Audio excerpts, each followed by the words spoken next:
नमस्कार, मैं हूं पवन त्यागी।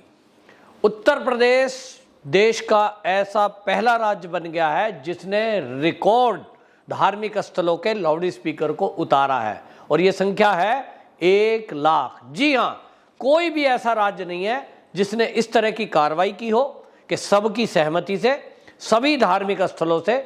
और ये तब हुआ है, आप पूरे उत्तर प्रदेश में देखेंगे जो संवेदनशील क्षेत्र हैं वहां भी लोगों ने लॉ एंड ऑर्डर की स्थिति को मेंटेन करते हुए बिना किसी दंगे, बिना किसी हिंसा, बिना किसी बवाल 1,00,000 लाउड स्पीकर को उतारना, जिसमें मस्जिद, मंदिर और गुरुद्वारे भी हैं, ये अपने आप में एक रिकॉर्ड है। और ये तब हो पाया है जब योगी जी का सबको लॉ एंड ऑर्डर का, बुलडोजर का और उनके द्वारा जो कार्रवाई की जाती है उसका वह है।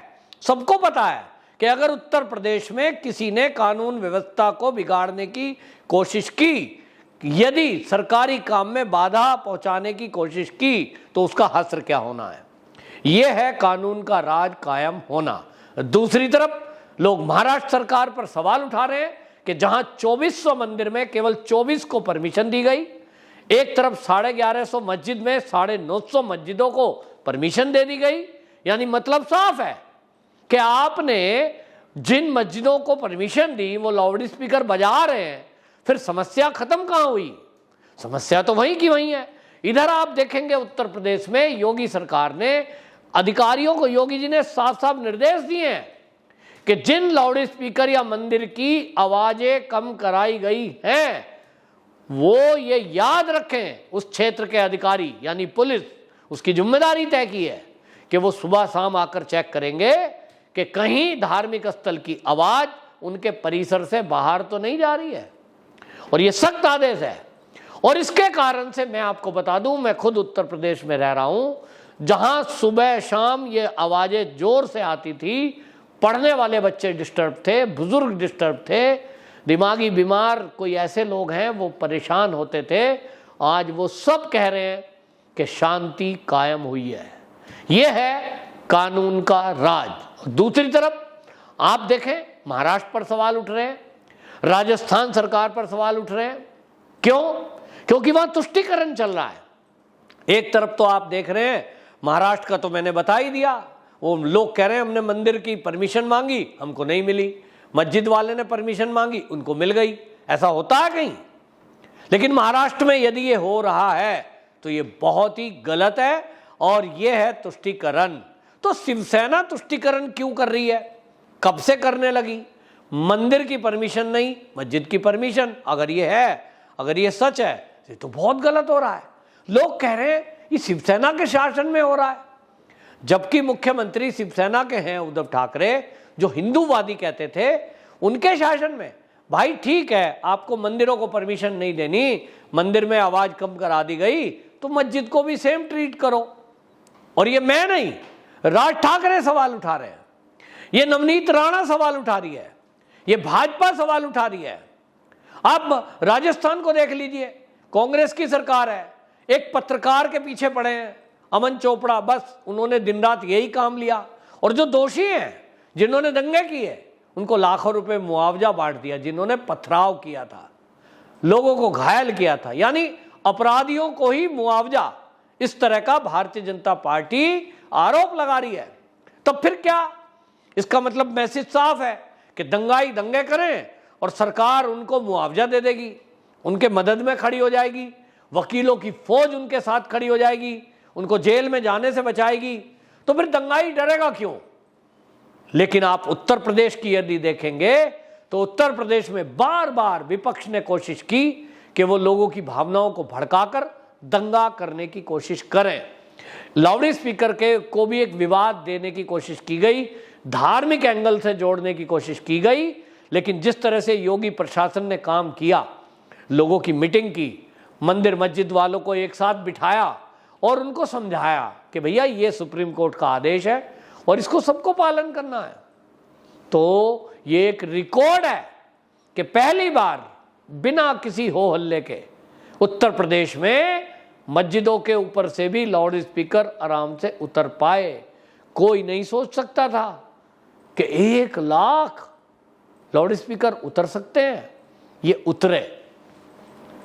तो योगी जी को बदनाम करने की कोशिश में अभी आप देख रहे हैं कि जो श्रृंगार गौरी मंदिर और ज्ञानवापी मस्जिद का विवाद खड़ा है, जो मामला कोर्ट में है, कोर्ट ने आदेश दिया कि आप जाकर के वीडियोग्राफी करिए और जज साहब ने कहा कि हमें दिखाइए सबूत। अब वो सबूत दिखाई दिए हैं, दीवारों पर कुछ देवी देवताओं की मूर्ति है, स्वास्तिक का चिन्ह है, लेकिन कुछ लोग अड़ गए, हमें अंदर नहीं घुसने देना। ये कौन लोग हैं? ये वो लोग हैं, ये सोचते हैं कि योगी जी कोई बल प्रयोग करें और फिर तुम योगी जी को बदनाम करो कि योगी तो मुस्लिम विरोधी है। और इस तरह का नैरेटिव चलाने वाले लोग अभी भी भाषणबाजी कर रहे हैं जगह जगह कि योगी और मोदी को तो ये मुस्लिम फोबिया है। इस तरह का एक षड्यंत्र इस देश में चल रहा है। लेकिन जिस तरह से योगी जी ने अभी तक शासन किया है, उन पर ये आरोप लगाने वालों को देखना चाहिए कि अगर योगी जी की सरकारी योजनाओं का लाभ हिंदुओं को मिल रहा है तो कहीं उससे ज्यादा मुसलमानों को भी मिल रहा है। सबका साथ, सबका विकास, सबका विश्वास, हुनर हाट के तहत आप देख लीजिए उत्तर प्रदेश में कितने लोगों को वो जोड़ा गया है, उसमें कोई भी हो। तो जो लोग जमीनी स्तर पर काम देख रहे हैं वो योगी जी पर सवाल नहीं उठा सकते। लेकिन इस देश के विपक्ष को ये हजम नहीं हो रहा कि एक भगवाधारी संत, जिसको वो एक मंदिर का महंत कहते हुए कभी कभी हंसा करते थे, अरे ये तो मंदिर का महंत है, ये क्या शासन चलाएगा। आज पूरे भारत में जितने राज्य हैं, आप सारे राज्यों की रिपोर्ट देख लीजिए कि वहां जिस तरह से सरकारी योजनाओं को लागू योगी जी ने किया है, एक जिले का एक प्रोडक्ट ओडीओपी योजना के तहत जो लागू कर रहे हैं, यह है आत्मनिर्भर उत्तर प्रदेश। और इसके तहत युवाओं को जोड़ा गया है। जिस तरह से सरकारी नौकरियां दी गई बिना भेदभाव, बिना रिश्वत, और इस तरह से अब ये ट्रांसफर पॉलिसी योगी जी बना रहे हैं। और इतना ही नहीं, भ्रष्ट अधिकारियों के ऊपर जो छापे पड़ रहे हैं, आईएएस हो, आईपीएस हो, पुलिस में हो। अभी हाल ही में पिछले दिनों एक पुलिस थाने में शर्मसार करने वाली घटना हुई, लेकिन योगी जी का स्पष्ट बिल्कुल आदेश है, पूरा थाना लाइन हाजिर कर दिया। बोला भाई अगर तुम्हारी नॉलेज में था कि थाने का एसएचओ कुछ इस तरह की गलत हरकतें करता है तो तुमने क्यों नहीं बताया? एसएसपी को सूचना देते, एसपी को सूचना देते। उस जो तुम्हारे थाने का कर्मचारी है, चाहे वो एसएचओ ही क्यों ना हो, अगर कोई गलत हरकत कर रहा है, इसकी जिम्मेदारी बाकी की भी है। अब इसके बाद पूरे पुलिस महकमे में हड़कंप मचा हुआ है। यूपी में लोग कह रहे हैं साहब एसएचओ की खबर भी अब हमें रखनी पड़ेगी और हमें ऊपर के अधिकारी को बतानी पड़ेगी। यदि नहीं बताएंगे तो योगी जी तो पूरे थाने को नहीं बख्शेंगे। और इसका असर यह हुआ है कि आज जिले के कप्तान जो एसएसपी होते हैं, उनके पास भ्रष्ट अधिकारियों की जानकारियां आ रही हैं और इसके बाद सूची तैयार की जा रही है। तो ये खाली लाउड स्पीकर का मामला नहीं है, ये खाली काशी के श्रृंगार गौरी मंदिर का मामला नहीं है, ये पूरे उत्तर प्रदेश की शांति बहाली का मामला है। और ये पूरे देश के लिए एक उदाहरण है कि इस तरह से लॉ एंड ऑर्डर की सिचुएशन को कंट्रोल किया जा सकता है। इसमें खुद की ईमानदारी पहले शुरू करनी पड़ेगी। आप खुद ही पुलिस वालों से रिश्वत बटोर रहे हो। महाराष्ट्र में जैसे कि केस खुला कि गृह मंत्री अनिल देशमुख खुद ही पुलिस वालों से 100 करोड़ रुपए वसूली के लिए कह रहा है, तो पुलिस वाला कोई अपनी तनख्वाह में से थोड़ी देगा, जनता से वसूलेगा।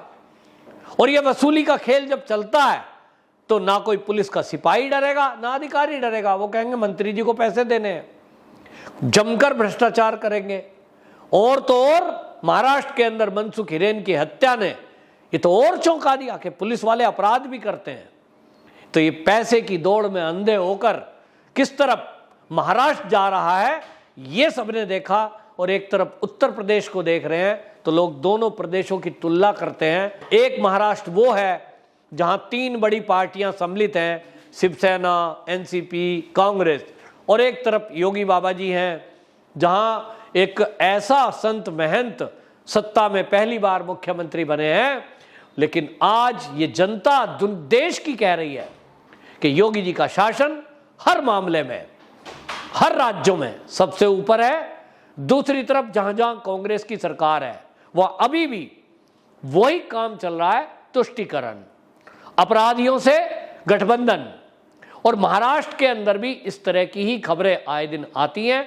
महाराष्ट्र ने जिस तरह से काम किया, वो जो घपले घोटाले खुल रहे हैं वो तो अलग है, लेकिन अभी हनुमान चालीसा को लेकर के जिस तरह का एटीट्यूड, जिस तरह की कार्रवाई नवनीत राणा के खिलाफ हुई, उससे सवाल उठे शिवसेना पर भी। तो शिवसेना, उद्धव सरकार, इस पर सवाल है। दूसरी तरफ योगी जी का सब जय जयकार कर रहे हैं और ये कह रहे हैं कि अगर कोई उत्तर प्रदेश का मुख्यमंत्री, जो कि जनसंख्या के हिसाब से सबसे बड़ा प्रदेश है, उसका संचालन इस तरह से कर सकते हैं, सबका साथ सबके विकास के तहत सबके साथ समान व्यवहार कर सकते हैं, तो महाराष्ट्र सरकार ऐसा क्यों नहीं कर सकी। उद्धव जी से हमें बड़ी उम्मीद थी कि वो शिवसेना पार्टी से आए हैं, वो हिंदूवादी पार्टी जानी जाती है, लेकिन आज कांग्रेस की संगत में आकर शिवसेना भी सोनिया गांधी के कांग्रेस के पद चिन्हों पर चल रही है, जिसके कारण शिवसेना की काफी फजीयत पूरे महाराष्ट्र में हो रही है। इसका खामियाजा उनको आने वाले चुनाव में, बीएमसी चुनाव में भुगतना पड़ेगा। वंदे मातरम।